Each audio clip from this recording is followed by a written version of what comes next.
Hi everybody, look, the House at Pooh Corner, and we're going to read chapter 5, which is titled Rabbit Has a Busy Day, and we learn what Christopher Robin does in the mornings. Now who's with us today? We have Jonah and Zach in Italy, and we have Joshie, Alex and Bella in Belfast, and we have Thea in Wellington. That's so cool. Nice to see you guys. I hope you enjoy this chapter. So let's go. Rabbit has a busy day, and we learn what Christopher Robin does in the mornings. It was going to be one of Rabbit's busy days. As soon as he woke up, he felt important, as if everything depended upon him. It was just the day for organising something, or for writing a notice signed Rabbit, or for seeing what everybody else thought about it. It was a perfect morning for hurrying round to Pooh and saying, "Very well then, I'll tell Piglet," and then going to Piglet and saying, "Pooh thinks, but perhaps I'd better see Owl first," he thought. It was a captainish sort of day when everybody said, "Yes, Rabbit," and "No, Rabbit," and waited until he had told them something.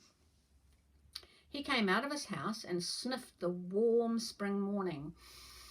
You know, rabbits, they twitch their nose, don't they? And he wondered what he would do. Kanga's house was nearest, and at Kanga's house was Roo, who said "Yes, Rabbit" and "No, Rabbit" almost better than anybody else in the entire forest. But there was another animal there nowadays, that strange bouncy Tigger, and he was the sort of Tigger who was always in front when you were showing him the way anywhere, and was generally out of sight when at last you came to the place and said proudly, "Here we are." "No, not Kanga's," said Rabbit. As he curled his whiskers in the sun, and to make sure that he wasn't going there, he turned to the left and trotted off in another direction entirely, which happened to be the way to Christopher Robin's house. "After all," Rabbit said to himself, "Christopher Robin depends on me. He's fond of Pooh and Piglet and Eeyore, and so am I, but they haven't any brain. No, not to notice. And he respects Owl, because you can't help respecting anybody who can spell Tuesday, even if he doesn't spell it right. But spelling isn't everything. There are days when spelling Tuesday simply doesn't count. And Kanga is too busy looking after Roo, and Roo is too young, and Tigger is too bouncy to be any help. So there's really nobody but me. When you come to look at it, there's just me. I'll go and see if there's anything he wants doing, and then I'll do it for him. It's just the day for doing things." So he trotted happily along, and by he crossed the stream and came to the place where his friends and relations lived. There seemed to be even more of them about than usual this morning, and having nodded to a hedgehog or two, with whom he was too busy to shake hands, and having said good morning," very importantly to some of the others, and "Ah, there you are," kindly to the smaller ones, he waved a paw at them over his shoulder and was gone, leaving such an air of excitement and I don't know what behind him that several members of the beetle family, including Henry Rush, made their way at once to the 100-acre wood and began climbing trees in the hope of getting to the top before it happened, whatever it was that was going to happen, so that they might see it properly. Rabbit hurried on by the edge of the 100-acre wood, feeling more important every minute, and soon he came to the tree where Christopher Robin lived.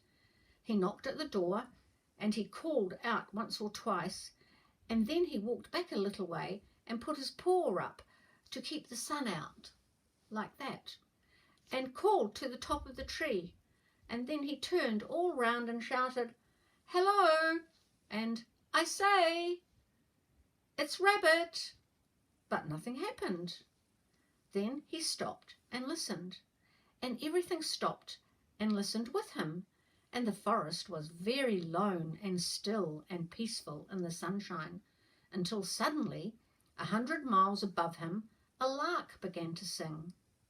I'll just show you the picture of him outside Christopher Robin's house. See? 100 miles above him, a lark began to sing. Bother, said Rabbit. He's gone out. He went back to the green front door just to make sure.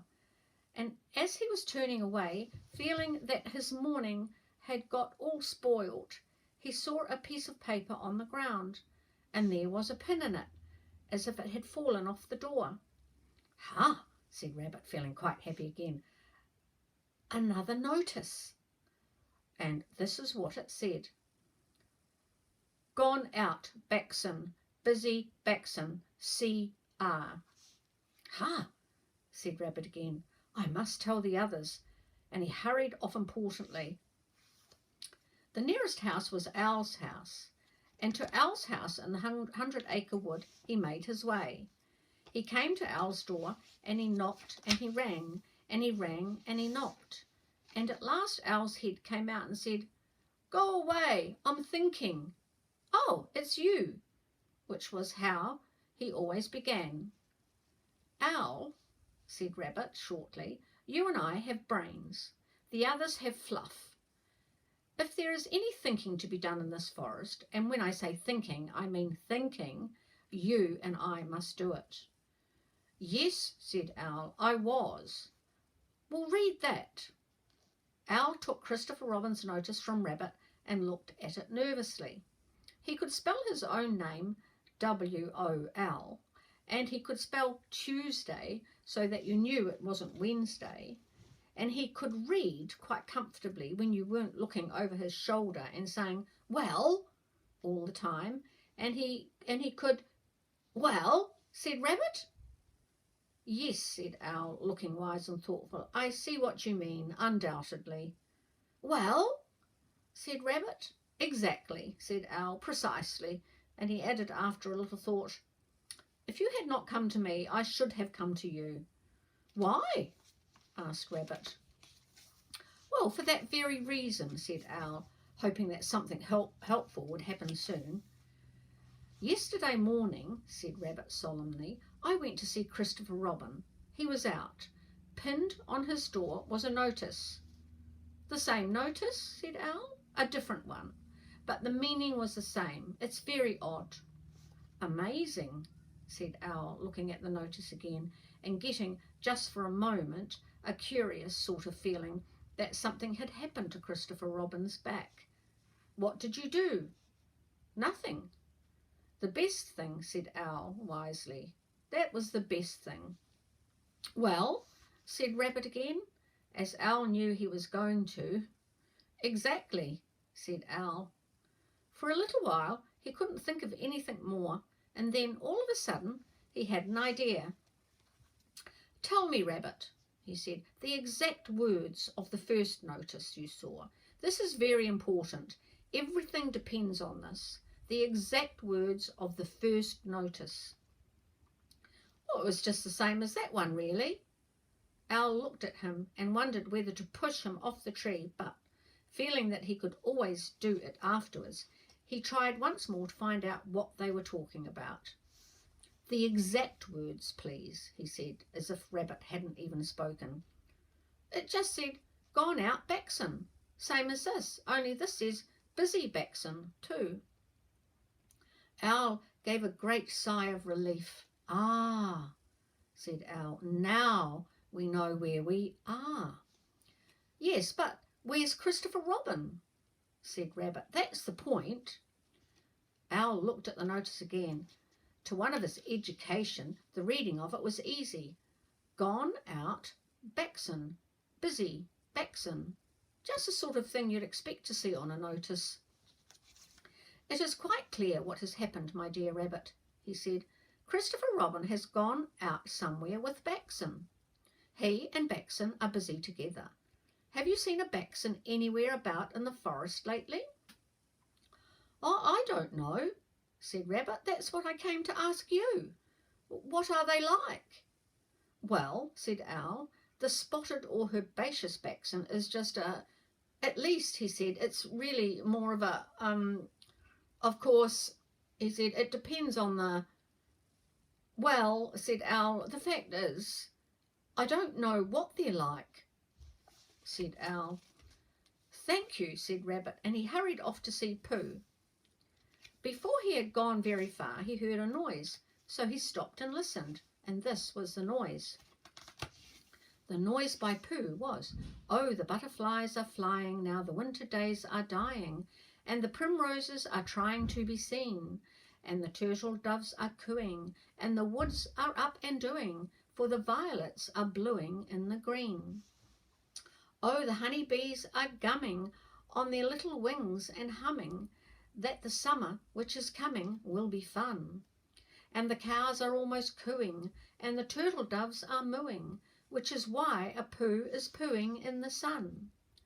For the spring is really springing, you can see a skylark singing, and the bluebells which are ringing can be heard.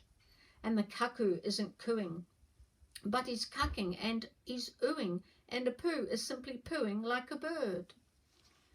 "Hello, Pooh," said Rabbit. "Hello, Rabbit," said Pooh. "Did you make that song up?" "Well, I sort of made it up," said Pooh. "It isn't brain," he went on, "because you know why, Rabbit, but it comes to me sometimes."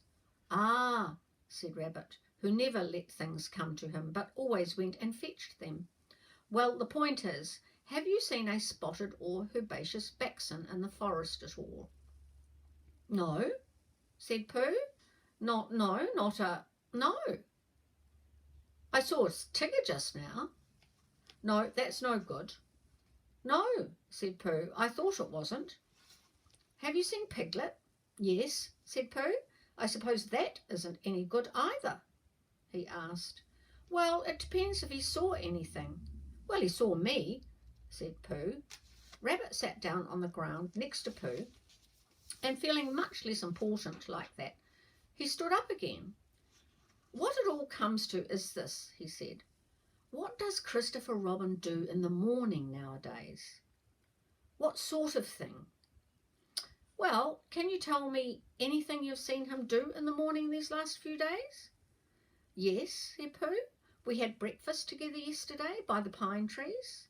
I had made up this little basket, just a little fair-sized basket, an ordinary biggish sort of basket, full of—" Yes, said Rabbit, "but I mean later than that. Have you seen him between 11 and 12? "Well," said Pooh, "at 11 o'clock. Well, at 11 o'clock, you see, I generally get home about then because I have one or two things to do." "11:15 then?" "Well," said Pooh, "half-past?" "Yes," said Pooh, "at half-past or perhaps later I might see him." And now that he did think of it, he began to remember that he hadn't seen Christopher Robin about so much lately, not in the mornings.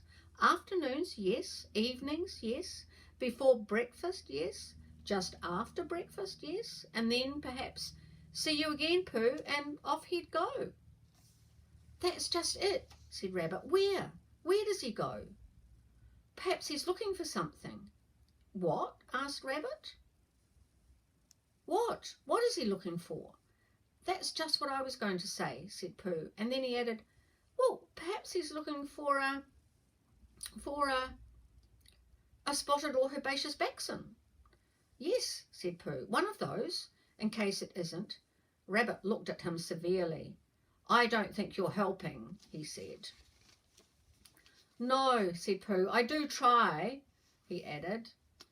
Rabbit thanked him for trying and said that he would now go and see Eeyore, and Pooh could walk with him if he liked to.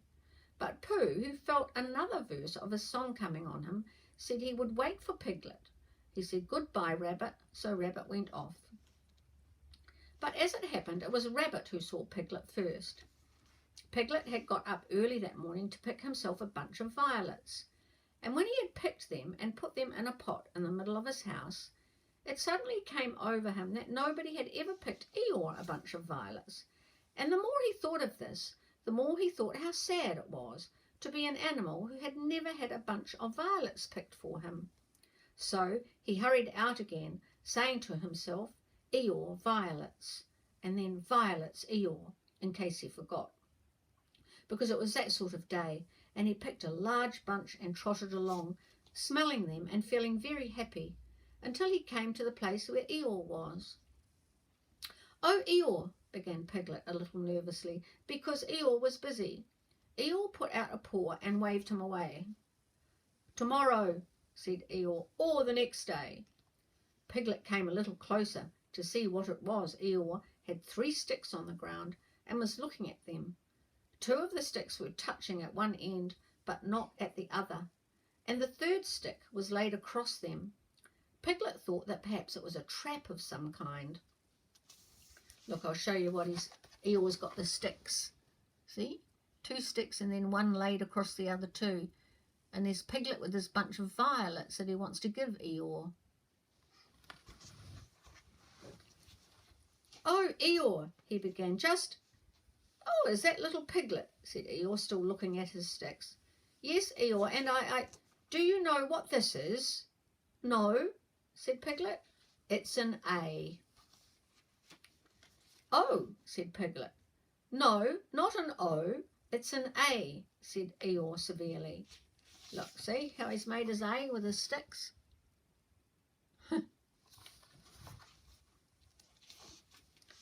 "No, not an O, it's an A," said Eeyore severely. "Can't you hear, or do you think you have more education than Christopher Robin?" "No," said Piglet very quickly, and he came closer still. "Christopher Robin said it was an A, and an A it